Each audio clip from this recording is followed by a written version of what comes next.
Ouais, ça nous manquait, ça fait plaisir. Ça promet, ils sont toujours là. Les joueurs et leur public devant le stade de Flandre. Ce n'était pas prévu, mais ils l'ont fait pour leurs supporters. Ils sont fous d'être ici pour tout le match, mais il fait beau. On a les bons résultats et on va bien partager ce moment avec eux. Partager avec eux ce grand moment, c'est formidable. On est tellement frustrés qu'ils ne soient pas sur le terrain qu'avec nous dans les tribunes pour partager ces grands moments, le sport c'est ça, c'est partager avec eux. Sans eux, on n'est rien, quoi. Et là, c'est formidable, c'est émotionnellement extrêmement fort. Dès le début d'après-midi, les supporters rochelais privés de tribune étaient là, plantés devant de Flandre, très tôt dès l'arrivée des joueurs du Leinster, d'abord histoire de mettre un peu de pression aux Irlandais.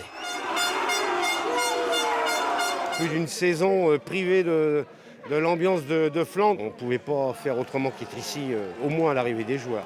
Un peu déçu de ne pas assister à cette rencontre en vrai? Plus que déçu, bien sûr. C'est de la frustration à l'état pur là. Quelques minutes avant le coup d'envoi, tout le monde rentre chez soi. Pas question de louper cette demi-finale. Alors on la partage entre amis, dans son salon. Oh bon Dieu! On nous prive d'une fête qui finalement fera date dans l'histoire de la ville et du sport en particulier.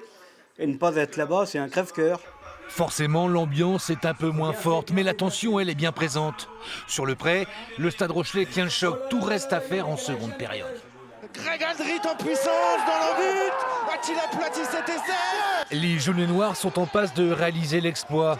Retour aux abords du stade, avec ceux qui sont restés jusqu'à la fin.